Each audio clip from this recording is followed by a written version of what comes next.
করতে গেলে প্রপার ওয়েতে যদি কেউ ফার্ম না করে, ফার্ম আর গোট ফার্ম একটা খুব মারাত্মক জিনিস। যদি আপনি ভালোভাবে করেন তাহলে আপনি কোটিপতি হবেন, আর যদি আপনি অ্যাকচুয়ালি ভুল করেন তাহলে একদম আপনাকে নিঃস্ব করে ছেড়ে দেবে। এটা হচ্ছে গোটের অভ্যাস, মানে গোটের এই একটা সমস্যা। তো আরো অনেক কিছু সমস্যা রয়েছে, কিন্তু সব সমস্যা তো ক্যামেরায় তুলে ধরা সম্ভব না, একদম, কারণ আমার অত বড় অকাত এখনো হয়ে পারেনি। যদি কোনো দিন সেরকম পর্যায়ে যেতে পারি তাহলে পরে আপনাদেরকে কিছু কিছু জিনিস হচ্ছে ফার্মিংয়ের ভিতরে যেগুলো ইললিগাল বলাটা ভুল হবে, তার থেকেও বড় কিছু হচ্ছে। একদম একদম। হ্যাঁ, এরপরে হাজার হাজার বেকআপ যুবক বসে যাচ্ছে। যাই হোক, কিছু কিছু লোক সেগুলোকে নিয়েই প্রমোট করে, সেগুলোকে নিয়েই অনেক। কেমন আছেন সবাই? আজকের আমি একটা স্পেশালি যারা গোট ফার্ম করছেন তাদের জন্য একটা ভিডিও তৈরি করছি। যারা গোট ফার্ম করছেন তাদের জন্য ভিডিওটা খুবই দরকারি। দেখুন, আজকের আমি কথা বলবো এমন একজনের সাথে যিনি গোট ফার্ম নিয়ে অনেক দিন ধরে রিসার্চ করছেন, বা অন্য অন্য অ্যানিমেলস নিয়েও রিসার্চ করছেন, অন্য অন্য বিভিন্ন ধরনের মুরগি বা বার্ড নিয়ে তিনি রিসার্চ করছেন। আজকের আমি বিশেষত গোট ফার্ম সম্বন্ধে আপনাদেরকে এমন কিছু ইনফরমেশন দেবো যাতে করে আপনারা কীভাবে একটা সুন্দর ফার্ম পরিচালনা করতে পারেন, একটা ছাগলের কী কী সমস্যা আসতে পারে, গোট ফার্ম করতে গেলে আপনারা কী কী সমস্যার সম্মুখীন হতে পারেন, কী কী রোগে আক্রান্ত হতে পারে, কী কী ভ্যাকসিনেশন করলে পরে আপনাদের সুবিধা হতে পারে, কখন কী করতে হবে, সম্পূর্ণ একটা বিস্তারিত ভিডিও থাকবে। আজকের আমি কোনো না গোট ফার্ম দেখাবো, না আপনাদের কোনো ছাগলের ছবি দেখাবো, কিছুই আমি দেখাবো না। জাস্ট স্যারের যেরকম একটা ইন্টারভিউ না হয় আমি সেরকম স্যারের সাথেই কথা বলবো। তাহলে স্যার কেমন আছেন? ভালো আছি। আচ্ছা, সবার প্রথমে যদি আপনার পরিচয়টা আমার দর্শকদের একটু দিতেন। আমি অভিষেক নাগ। ফার্স্ট অফ অল আমি একজন ফার্মার, আর আমি national academy of rural development তার এক্সামিনার অল ওয়েস্ট বেঙ্গলে স্মল অ্যানিমেলসের উপরে পোলট্রি অ্যান্ড গটারি সায়েন্সের কোর্সগুলোর উপর আমি পরীক্ষা নিই, আর অ্যানিমেল হাজবেন্ড্রির সব সাবজেক্টের ক্লাস তো করাই, ক্লাসটা সবগুলো করাই। প্রথমে আমি জানতে চাইবো আপনার কাছে, আপনি তো গোট ফার্ম নিয়ে অনেক দিন ধরে কাজ করছেন বা ছাগলের উপর রিসার্চ করছেন আপনি, আমাদের ওয়েস্ট বেঙ্গলের ওয়েদারে সব থেকে ভালো ব্রিড কোনটা হতে পারে? দেখো, ওয়েস্ট বেঙ্গলের ওয়েদারে যদি বলি তাহলে আলটিমেট ব্রিড হচ্ছে ব্ল্যাক বেঙ্গল। বেঙ্গল ভ্যারাইটির, বেঙ্গলের আমাদের এই ক্লাইমেটের জন্য ওরা সব থেকে ভালো অ্যাডাপ্ট, আর এখানে যেহেতু এখানকার ব্রিড সেই জন্য এখানে ভালো হবে। আর যদি অনেকের একটা ব্যাপার আছে, অনেকের ওই ছোটো ছোটো ছাগল তো অনেকের অপছন্দ, সেক্ষেত্রে যদি স্পেসিফিকেশানে যেতে চাই যে আরেকটু বড় করব, তাহলে আমাদের ওয়েদারের জন্য বড় যদি করতে হয় তাহলে সিরোহি খুব ভালো। বেঙ্গলের পরে যদি বলি সিরোহি ভালো, আর যদি তার থেকে মিডিয়াম বা বেঙ্গলের ওপরে তাহলে ঝাড়খণ্ড ব্ল্যাক। আচ্ছা, যাই হোক, আমি অনেক সাবজেক্ট তুলে ধরবো, এই জন্য পুরো ডিটেলসে যাব না। ছোট্ট একটা জিনিস জিজ্ঞাসা করবো, সবাই ক্রস ব্রিড নিয়ে কাজ করছে, ক্রস ব্রিড সম্বন্ধে আপনার মতামতটা কি? ক্রস ব্রিড সম্পর্কে আমার মতামত হচ্ছে যে ক্রস ব্রিড নিয়ে কাজ করা একেবারে ঠিক নয়। কারণ প্রথমত যে ক্রস ব্রিডগুলো আমরা তো ব্যবসায়ী ভিত্তিক করছি, তাহলে আমাদের দুটো জিনিসকে খেয়াল রাখতে হবে। এক হচ্ছে অ্যানিমেল সায়েন্স কী বলছে, আর আমাদের ইকোনমিক্স কী বলছে। ইকোনমিক্স হচ্ছে ক্রস ব্রিডের কোনো মাপ নেই, মানে যার সমান আকৃতি নেই, সমান বৈশিষ্ট্য নেই, সমান খাদ্যাভ্যাস নেই, সমান রোগ ব্যাধি নেই, তাহলে আমি ইকোনমিক্সের ভাষায় সেটা আমি মানে কখনো ব্যবসায় নিতে পারবো না যদি আগে থেকে আমি প্ল্যান না করতে পারি। এক, আর অ্যানিমেল সায়েন্স বলছে দুটো অ্যানিমেল ছাগলের মধ্যে এতই বৈসাদৃশ্য একের সাথে একের, ফলে তাদের যদি ক্রস করা হয় তাহলে ব্যাড জিনগুলো, মানে সবথেকে খারাপ জিনগুলো একত্রিত হতে থাকে। কোনো প্রজন্মে হয়তো ওটা খুব ভালো হলো, পরবর্তী প্রজন্মে ওটা খুব খারাপ হবে। তা আমার পার্সোনাল মতামত, যে কোনো ব্রিড, যে যেখানে যে ব্রিডই করছে সেই ব্রিডটাই পিওর হোক, বড় হোক ছোট হোক, এই ব্রিডটা পিওর হোক। আচ্ছা, এটা হলো আপনার নিজস্ব মতামত। যাই হোক, পরে যে ব্যাপারটা আপনার কাছে জানতে চাইবো, একটা ছাগলের ফার্ম করতে গেলে ছাগলের অনেক প্রকার রোগ আসে, অনেক প্রকার ভাইরাসে আক্রান্ত হয়। সবার প্রথমে আপনি যদি আমাদের বলতেন যে একটা ছাগলের কতগুলো ভ্যাকসিন দরকার আছে, কতদিন পর পরে দিতে হবে, আর কটা ভ্যাকসিন দিতে হবে? একটা ছাগলের আমাদের এই ওয়েদারে, ইন্ডিয়ান ওয়েদারে মেনলি 3টে রোগের খুব প্রবলেম হয়। একটা হচ্ছে পিপিআর, খুব মারাত্মক রোগ এবং প্রচুর হারে ইন্ডিয়াতে দাপিয়ে বেড়ায়, হলে 80% ছাগল মারা যায়। দ্বিতীয় হচ্ছে আমাদের এফএমডি, মানে যেটা আমাদের বাংলায় বলতে হবে এসো, বা ইয়েতে ইংরেজিতে ফুট অ্যান্ড মাউথ ডিজিজ, তাতেও প্রায় 60% ছাগল মারা যায়। এই একটা হয়। আর একটা হচ্ছে গোট পক্সেও প্রচুর ছাগল মারা যায়। এই 3টে হচ্ছে মেন ডিজিজ, এই 3টে ভ্যাকসিনেশন করতে হবে। পিপিআর এর হচ্ছে যেমন বছরে 2টো করতে হয়, 6 মাস অবধি ভ্যালিড থাকে। এফএমডিকে বছরে 2বার করতে হয়, 6 মাস 6 মাস ভ্যালিড থাকে। গোট পক্স বছরে 1বার করলেই আচ্ছা, হয়। এটা কতদিন বাদে বাদে, ধরুন আপনি পিপিআর করলাম, পিপিআর এর কতদিন বাদে আমাকে গোট পক্স করতে হবে? প্রত্যেকটা ভ্যাকসিন থেকে একটা ভ্যাকসিন থেকে আরেকটা ভ্যাকসিনের ডিউরেশন 21 দিন। 21 দিন। 21 দিনের আগে আমি কোনো ভ্যাকসিনকে চার্জ করতে পারবো না। মানে 21 দিন বাদে বাদে এই ভ্যাকসিনগুলো, 3টে ভ্যাকসিনই বছরে 2বার করে আপনাদেরকে দিতে হবে। ভ্যাকসিন গোট পক্সটা একবার, গোট পক্সটা বছরে একবার দিলেই হবে। যাই হোক, ভ্যাকসিন সম্বন্ধে আপনাদের হয়তো বা জানকারিটা ক্লিয়ার হলো। এবার আমি যেটা জানতে চাইবো, পিপিআর হলে কি ছাগল বাঁচানো যেতে পারে? হ্যাঁ, বাঁচানো যেতে পারে না মানে না, ওই জন্য আমরা 80% বলি, 20% ছাগল তো বেঁচে থাকেই। আরও এইখানেই একটা ক্রসব্রিড প্রসঙ্গটা আরও ক্লিয়ার বলি, যে পিপিআরের অ্যাটাকে দেখা গেছে ক্রসেরা বাঁচে না, ক্রসেরা মারা যাবেই, কিন্তু পিওর ব্রিডরা পিপিআরের অ্যাটাকে বেঁচে যায়। ধরুন যদি আমি বলি সিরোহি, তাহলে সিরোহি ছাগলের তুলনামূলকভাবে পিপিআরের অ্যাটাক অনেক কম, বেঙ্গলের পিপিআরের অ্যাটাক অনেক কম। কিন্তু যদি বলি আমি বারবারি বা যমুনাপারি বা বিটল, এদের পিপিআরটা হলে এক তো এদের অ্যাটাকটা বেশি হয়, এবং এদের পিপিআরের অ্যাটাকের ফলে এদের যে মানে প্রবণতাটা খুব ভয়ঙ্কর আকৃতি ধারণ করে, ওষুধে রেসপন্স করে না। ওই জন্য যদি ক্রস ব্রিড হয় তাহলে কোনো ডিজিজ থেকে আমি রিকভার ভালো পাই না। মানে ক্রস ব্রিডের ও যে রোগ প্রতিরোধ ক্ষমতাটা রয়েছে একদম পুয়ার, এইটা একটু কম রয়েছে। এই জন্য আপনারা অনেকেই এবার ব্যাপারটা ক্লিয়ার বুঝতে পেরেছেন যে পিপিআর হলে পরে ক্রস ব্রিডের রোগ প্রতিরোধ ক্ষমতা যেহেতু কম রয়েছে, সেক্ষেত্রে ওকে বাঁচানোটা একটু মুশকিল হয়ে যায়। তাও মুশকিল না, তাও স্যার বললেন 80%। 80% ছাগল মারা যায়। এবার যেটা আমি জানতে চাইবো, এমনি এছাড়াও এই 3টে তো বড় বড় ভাইরাস আক্রান্ত হলো, এছাড়াও ছাগলের কি কি রোগ হতে পারে সাধারণত, যেগুলো রেগুলার হয়ে থাকে? ইটি হচ্ছে পেটের প্রবলেম, সেটা যখন তখন হতে পারে। প্রোটোজোয়াল ইনফেকশন, ফুড হ্যাবিট যদি ঠিক না থাকে ইটি হবে, খাওয়ার প্রসেস যদি ঠিক না থাকে হয় এক। আর হচ্ছে আপনার সিসিপিটি ঠান্ডা থেকে হয়, সর্দি, কাফ অ্যান্ড কোল্ড, এই জিনিসটা ছাগলের খুব বেশি দেখা যায়। আবার কিছু কিছু ব্রিডরা প্রিভেন্ট আছে, হয় না কিছু কিছু ব্রিডে, ওই ব্রিড ক্যারেক্টার উপর ভিত্তি করে। সেটাকে যেরকম ওয়েদারটা ডিপেন্ড করে, যদি আমার ঘরটা সাইন্টিফিক হয়, যেভাবে একটু রাখার পদ্ধতি যদি ঠিক হয়, তাহলে সিসিপিটি থেকে রক্ষা পাওয়া যায়। এছাড়া ছাগলের আর তেমন কিছু হয় যেগুলো হচ্ছে স্কিন ডিজিজ হয়, কিছু পশম ঝরে যাচ্ছে, সেগুলো মেনলি সব ম্যালনিউট্রিশনের জন্যই হয়, ভিটামিন মিনারেলসের ঘাটতির জন্যই হয়। এই হচ্ছে রোগ, এমন কিছু যে ভয়ানক রোগ আছে তা নয়, এরকম কোনো কিচ্ছু না, কোনো রকেট সায়েন্স নয়, একটু জানতে হবে। পরবর্তী যেটা আমি জানতে চাইবো, ফার্ম করতে গেলে খাবারের একটা সমস্যা থাকে, নর্মালি কি কি খাবার খাইয়ে ছাগল পালন করা যায়? এইখানে একটা বড় কোশ্চেন আছে, আমার কি জাতের ছাগল আছে, এটা হচ্ছে সব থেকে বড় কোশ্চেন। আমার ধরুন আমার ব্ল্যাক বেঙ্গলও রয়েছে, সাথে ক্রস ব্রিডও রয়েছে, আমার কিছু কিছু শিরোইও রয়েছে, কিছু বারবারও রয়েছে, আমার পুরো মিক্স ফার্মে আমার সব ধরনের ছাগলই রয়েছে। আমার একটা এভারেজ খাবার ব্যালেন্স দরকার, যেখানে আমি সবগুলোকে একই খাবার খাওয়ালে পরে আমি একটু গ্রোথ পেতে পারি, না একটু ভালো রেজাল্ট পেতে পারি। এই জায়গায় একটা জিনিস বলি, যে ওরমভাবে ফার্ম হবেই না। সাইন্টিফিক্যাল ফার্ম করতে গেলে আপনি 5-6টা ব্রিড একসাথে একই জায়গায় রাখতে পারবেন না, রাখলে আলাদা আলাদা ঘিরে রাখুন। যেরকম যদি শিরোহী হয়, তার ক্ষেত্রে গ্রিন খাওয়ার হচ্ছে 40%। আমি এইখানে একটু দাঁড় করাবো আপনাকে। ধরুন আমার 5টা ব্রিডের ছাগল রয়েছে, আমার একই ফার্মে প্রায় 200 ছাগল রয়েছে, বা 100 রয়েছে, 20টা করে 100 ছাগল রয়েছে।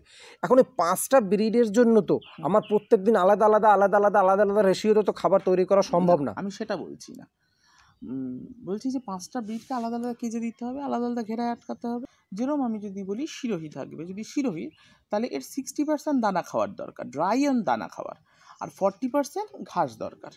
আবার যদি এটা বেঙ্গলে আসি আমি, তাহলে বেঙ্গলের ক্ষেত্রে 80% আমার ঘাস দরকার, 20% আমার দানা খাওয়ার দরকার। 20%টা যদি আমি ঘাসটা সুষম পাই, তাহলে 20% আমার 10% আমি দানা খাওয়ার দেবো, 10% আমি ড্রাই ম্যাটার দেবো, শুকনো জিনিস, যে কোনো শুকনো জিনিস, মানে যেটা আমার পেটের জলটাকে ধরে নেবে, ব্যাস। এবার এইরকমভাবে প্রত্যেকটা ব্রিডের জন্য আলাদা কনসেন্ট্রেট খাওয়ার একটাই তৈরি করা ভালো। যদি আমি সেটা ফ্যাটনিংয়ে না যাই, সেটা যদি আমি অন্য কিছুতে না যাই, নর্মাল গ্র্যাজুয়াল রাখি সবার জন্য, তাহলে একটা নির্দিষ্ট মাপে আমি কনসেন্ট্রেটেড খাবার তৈরি করব, ঠিক আছে। আর সেইটাই বিভিন্ন ছাগলগুলোকে যখন আলাদা করব, ব্রিড অনুযায়ী আপ অ্যান্ড ডাউন হবে, মানে কারোর জন্য এটা বেশি লাগে, কারোর জন্য ওটা বেশি লাগে, তবেই তার বডি গ্রোথ হবে। মানে যদি আমি বেঙ্গলকে পেট ভরা ভুট্টা খাওয়াই বা ডালের ভুসি খাওয়াই, তাহলেও গ্রোথ নেবে না যতক্ষণ না জঙ্গল ঘাস এনে কেটে ওকে দেওয়া হবে। এটা হচ্ছে ওর ব্রিড ক্যারেক্টার, কিচ্ছু করার নেই। তাহলে দর্শক, খাবার সম্বন্ধে আপনাদের কিছু একটা ধারণা হলো এবার যে প্রসঙ্গটা আমি জানতে চাইবো, একটা ফার্ম শুরু করতে গেলে পরে অনেক সমস্যা হয়, প্রথম অবস্থা শুরু করতে গেলে বেশি সমস্যা হয়। একটা ফার্মার যদি নতুন অবস্থায় একটা ট্রেনিং করলো, ধরুন আপনিই ট্রেনিং করালেন, তাকে আপনি কটা ছাগল নিয়ে খামার শুরু করার পরামর্শ দেবেন? এক তো তার লোকেশনকে ভিত্তি করে ট্রেনিং করার পর সে কিছু, আমার লোকেশন ধরুন ভালোই আছে, সব কিছুরই বন্দোবস্ত রয়েছে, আমি পিছনে কোনো দিন আমার ফ্যামিলিগতভাবেও কোনো দিন কেউ ছাগলের ফার্ম করেনি, আমি নতুন শিখেছি, ট্রেনিং নিয়েছি, এবার আপনি কটা তাকে যুক্তি দেবেন? তার পর্যাপ্ত পরিমাণ জায়গা রয়েছে, ঘাস রয়েছে, সব কিছু রয়েছে, কিন্তু একেবারে সব থেকে ফার্স্ট স্টার্ট আপ করলে যদি ইকোনমিক্যাল ফার্ম সে স্টার্ট করতে যায়, আমি 10:1 একটা রেশিও স্টার্ট করতে বলবো, 10টা ফিমেল 1টা মেল। এই রেশিওটা স্টার্ট করলে আমার মনে হয় সে সাকসেসফুল হবে। কারণ দেখুন, আপনি যত বড় ট্রেনিং নিন না কেন, যতদিন না আপনি প্র্যাকটিক্যালে ওর সাথে আসছেন, যেরকম আপনি এখন কলেজে পড়াচ্ছেন, আপনাকে তো আগে এই বাড়িতে ছাগল পালন করুন বা সরকারি প্রশিক্ষণ সেন্টারে গিয়ে আপনাকে তো ওটা রিসার্চ করতে হয়েছে। একদম একদম। আপনি একটা ডক্টরই তো সব কিছু বই পড়ে তো ওষুধপাতি সবই পেয়ে যাবেন, যতক্ষণ না আপনি একটা জ্যান্ত মানুষকে না চিরবে তত কিন্তু একটা ডক্টর হওয়া যায় না। একদম একদম। বা একটা মরা মানুষকে যখন না কাটবে একটা ডক্টর কিন্তু হতে পারে না। সে বই পড়ে কিন্তু সবকিছু সম্ভব না। সেই জন্য প্র্যাকটিক্যালটা তো দরকার। আমি এই জন্য যারা আমাদের ওয়েস্ট বেঙ্গলে অনেক তো ট্রেনিং ইনস্টিটিউট আছে, কারোর কাছে প্র্যাকটিক্যাল গ্রাউন্ড আছে খুব স্ট্রং, কারোর কাছে নেই। যেমন আমি স্টেট ব্যাংকের যে রুরাল ডেভেলপমেন্ট ব্রাঞ্চের সাথে আছি, তাদের প্র্যাকটিক্যাল গ্রাউন্ড নেই, কিন্তু 10 দিন তাদের ফ্রি অফ কস্ট খুব স্ট্রং ট্রেনিং হয়। আমি ওখানকার ট্রেনিং মানে অ্যানিম্যাল হাজবেন্ডারি ট্রেনিংটার ইনচার্জ, খুব স্ট্রংলি ট্রেনিং হয়। কিন্তু আমি তাদের বলি যে তারা তো ক্লাস করার জন্য 1 টাকাও খরচ করতে হচ্ছে না ট্রেনিংয়ের জন্য, তারা ইন্টার্নশিপ করুক, অন্তত 5 দিন 7 দিন কোথাও ইন্টার্নশিপ করুক, যেটা তারা থিওরি পড়ে এসছে সেটাকে প্র্যাকটিক্যাল দেখুক করে। দিলেই খায়, আমি পড়ে এসছি, এটা দিলে খায়। যেরকম আমার নিজের চোখে দেখা এক ভদ্রলোক একটা গোট ফার্ম করেছিলেন, রাজস্থান থেকে শিরোহী ছাগল আনানের, মানে উনি সুন্দর ট্রেনিং করে এসছেন ভালো জায়গা থেকে, আমি ইনস্টিটিউটের নাম বলছি না, ভালো জায়গা থেকে উনি ট্রেনিং করেছেন। করার পর উনি শিরোহী ছাগল 50টা আনালেন এবং ট্রেনিংটা ভালো হয়েছিল, ওখানকার বেশ ভালো র্যাঙ্কে নাম্বার পেয়েছিলেন। তো সে আমাকে বললেন যে আমি এখানে তো ফডার কিছু করব না, আমি ডাইরেক্ট আনবো, সাইলেজ খাওয়াবো। কিন্তু তার মাথায় নেই যে এটা মানে রাজস্থানের শিরোহী ছাগল কিনে নিয়ে আসছি, যারা ওই ঝোপঝাড়ে খেয়ে মানুষ তাদের সাইলেজ দিলে তারা প্রথমে পেট ভরে খাবে না। তো সেই ছাগলগুলো নিয়ে আসলে আমি বললাম তাকে যে আপনি কিছু হলেও ঘাসের ব্যবস্থা করুন, তারপর আস্তে আস্তে ধরাবে। উনি নিয়ে এসে আরেকটা ব্যাপার যেটা জানতে চাইবো, বাইরে থেকে ছাগল লোক নিয়ে আসে, একটা ফার্ম শুরু করলে বাইরে থেকে নিয়ে আসতে হয়, নিয়ে আসে তো, কিন্তু দেখা যায় কেউ ভুলবশত হাট থেকে নিয়ে আসে বা বাইরে থেকে গাড়ি করে বড় বড় জাতের ছাগল নিয়ে আসে, তার 95% ছাগল বাড়িতে এনে মারা যাচ্ছে। এই যারা ফার্মার করতে চাইছে তাদেরকে আপনি কোথা থেকে মালটা নেওয়ার পরামর্শটা দেবেন? তাকে তো একটা জায়গা থেকে মালটা নিতেই হবে। যারা ফার্ম করছেন, নতুন স্টার্ট করছেন, তারা প্রথমত কোনো স্ট্যাবলিশ ফার্ম থেকে ছাগল নিন। এক কথা, হয়তো সেখানে ছাগলে আপনার পার কেজিতে 50 টাকা বা 30 টাকা বেশি লাগতে পারে, কারণ তারা যেহেতু একটু দাম বেশিই নেয়, অন্যান্য জায়গার থেকে স্ট্যাবলিশ ফার্মগুলো একটু দাম বেশিই নেয়। কিন্তু সেখান থেকে যদি নেন, আপনার প্রথমত আপনি মানে ফুড হ্যাবিট জেনে আসবেন যে কী খায় ওরা, সেটা একটা কথা। দ্বিতীয় কথা হচ্ছে, যদি আপনার ইনকেস এখানে এসে কোনো প্রবলেম হয় 1-2 দিনের মধ্যে, আপনি ফোন করলে ওরা আপনাকে প্রাইমারিলি বলে দিতে পারবে যে এইটার জন্য এটা হচ্ছে, আমার এখানে এই সেট আপে ছিল। দ্বিতীয় কথা, ভ্যাকসিনেটেড হবে ছাগলগুলো, আনলে মারা। আচ্ছা, এখানেও তো প্রতারিত হয় লোক, বলে হ্যাঁ ঠিক আছে আমার ফার্মে ছাগল রয়েছে, হ্যাঁ আছে, তাহলে পরে ও কী করে, ও আবার বাইরে থেকে একজনকে হাট থেকে তুলে নিয়ে আসে বা একজনের কাছ থেকে তুলে নিয়ে আসে। এই ক্ষেত্রে আমরা কি করে চিনতে পারি, এই প্রতারণা থেকে কি করে বাঁচা যেতে পারে? হ্যাঁ, এটা একটা খুব বড় সমস্যা হয়েছে যে ফার্ম আর ট্রেডার, তার মধ্যে পার্থক্য করা যাচ্ছে না এখন। হ্যাঁ, সে তার ফার্ম রয়েছে, তার ঘর রয়েছে, তার 10টা-15টা ছাগল রয়েছে, সেখানে সে ব্রিড করাচ্ছে। কেউ যদি ফোন করে তাকে বলে দাদা আমার 10টা ছাগল লাগবে বা 20টা 25টা 30টা ছাগল লাগবে, সেক্ষেত্রে সে কি করছে, হ্যাঁ দাদা হয়ে যাবে। সে গিয়ে চুট করে 2-4 জায়গায় ফোন করে দিল, মাল সকালবেলা হাট থেকে আসুক, যেখান থেকে আসুক চলে আসলো। নতুন ফার্মার সে তো বলে ঠিক আছে ফার্ম থেকেই দিয়েছে, যাই হোক, এরকম একটা বুঝিয়ে তাকে দিয়ে দেওয়া হলো। তারপরে ওই মালটা বাড়ি নেওয়ার পরে যাওয়ার পরে যদি 10টা ছাগল নিয়ে যায়, তার ভিতরে 8টারই অবস্থা হয়ে যায় আর কি, মানে মোর্টালিটি চলে আসে, যাই হোক একটা বড় ধাক্কায় চলে আসে। এর থেকে কী করে বাঁচা যায়? সে কী করে চিনবে? সে ফার্মারের কাছে গেল, পিওরিটি পেলো, দেখুন এখানে একটা খুব ইম্পর্ট্যান্ট কথা, যে যখন আমি নতুন ফার্ম করছি ওই জন্য আমি ট্রেনিংটা খুব ইম্পর্ট্যান্টলি নিতে বলি, তাহলে আমার একটা কানেকশান তৈরি হয়, কিছু না হোক আমার ফ্যাকাল্টির সাথেও একটা কানেকশান তৈরি হয়। এইরকম কোনো স্পেশালিস্ট কাউকে আপনি একদিনের জন্য ডেকে নিন বা ভিডিও কলে তাকে ডেকে নিন, সে দেখে নিন।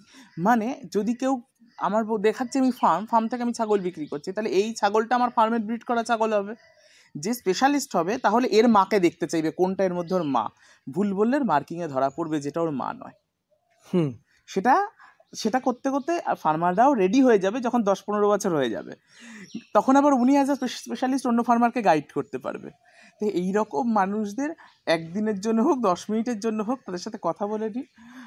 যদি কিছু কিছু লোক আছে এমনি করে, আমি আমার স্টুডেন্টদের তো করি, হেল্প করি, সব ম্যাডামরাই করে। যারা ট্রেনিং করেননি তারা হয়তো কোনো মানে এক্সপার্টকে ফিস দিতে হবে। আচ্ছা, যাই হোক স্যার, অনেক কিছু জানলাম, শিখলাম, বা অনেক কিছু আপনাদেরকে স্যার বললেন। এবার সর্বশেষ প্রশ্ন স্যারের কাছে যেটা জানতে চাইবো, আপনাদের অনেকেরই রিকোয়েস্ট থাকে যে স্যারের সাথে যোগাযোগ করব, কন্ট্যাক্ট করব। প্রথম অবস্থায় আমি ভিডিওতে নাম্বার দিইনি, পরে স্যারের হোয়াটসঅ্যাপ নাম্বার যে আগের ভিডিওগুলো রয়েছে তার নিচে হোয়াটসঅ্যাপ কন্ট্যাক্ট নাম্বার দিয়ে দিয়েছি, ওখানে আপনারা হোয়াটসঅ্যাপ করতে পারেন। স্যার আপনার কাছ থেকে যদি কেউ ট্রেনিং নিতে চায় বা আপনার সাথে অনেকে যোগাযোগ করতে চায়, সেক্ষেত্রে কি সহজভাবে কীভাবে সে যোগাযোগ করতে পারে বা কীভাবে ট্রেনিংটা নিতে পারে আপনার কাছ থেকে? আমার একটা হোয়াটসঅ্যাপ নাম্বার আছে, ওটা ভিডিওতে আপনি দিয়ে দেবেন। হ্যাঁ অবশ্যই, সেই হোয়াটসঅ্যাপ নাম্বারটা আমি ভিডিও ডিসক্রিপশনে দিয়ে দেবো, গিয়ে দেখে নেবেন। আর আমার এখানে যদি ডাইরেক্টলি আমার থেকে ট্রেনিং করতে হয়, তাহলে আমি তো ট্রেনিং করাতে পারি না, যে ইনস্টিটিউটগুলোতে আছি তাদের সাথে কথা বলে আপনারা ওখানে ট্রেনিংয়ে ভর্তি হতে পারেন। আর এক হতে পারে যে আপনারা ডাইরেক্ট আমার ফার্মে ইন্টার্নশিপ করতে পারেন। আমার ফার্মে ইন্টার্নশিপ করানো হয়, আপনারা ডাইরেক্টলি আমার ফার্ম থেকে ইন্টার্নশিপ করতে পারেন। এইটা একটা প্রসেস, এইটা একটা আধার কার্ড সুযোগ দিল স্যার। যাই হোক, ভালো থাকবেন সবাই। নেক্সট যদি আপনাদের কোনো প্রশ্ন থাকে সে স্যারের সাথে আপনারা যোগাযোগ করে জেনে নিতে পারেন। আমার যতদূর মনে হলো, আমার যেসব বিষয়গুলো এতদিন ঘুরে মনে হলো, ফার্মারদের যেসব সমস্যাগুলো থাকে আর কি, যেসব সমস্যাগুলো ফার্মাররা বলতে চায় না, আমি দেখেছি থাকবে ফার্মে করতে গেলে প্রপার ওয়েতে যদি কেউ ফার্ম না করে। ফার্ম আর গোট ফার্ম একটা খুব মারাত্মক জিনিস, যদি আপনি ভালোভাবে করেন তাহলে আপনি কোটিপতি হবেন। আর যদি আপনি অ্যাকচুয়ালি ভুল করেন তাহলে একদম আপনাকে নিঃস্ব করে ছেড়ে দেবে। এটা হচ্ছে গোটের অভ্যাস, মানে গোটের এই একটা সমস্যা। তো আরও অনেক কিছু সমস্যা রয়েছে, কিন্তু সব সমস্যা তো ক্যামেরায় তুলে ধরা সম্ভব না, কারণ আমার অত বড় অকাত এখনো হয়ে পারেনি। যদি কোনো দিন সেরকম পর্যায়ে যেতে পারি তাহলে পরে আপনাদেরকে কিছু কিছু জিনিস হচ্ছে ফার্মিংয়ের ভিতরে, যেগুলো ইললিগাল বলাটাও ভুল হবে, তার থেকেও বড় কিছু হচ্ছে। একদম একদম। হ্যাঁ, এরপরে হাজার হাজার বেকআপ যুবক বসে যাচ্ছে। যাই হোক, কিছু কিছু লোক সেগুলোকে নিয়েই প্রমোট করে, সেগুলোকে নিয়েই অনেক, যাই হোক আর কিছু বললাম না আমি। ভালো থাকবেন সবাই, দেখা হবে কোনো নেক্সট ভিডিওতে।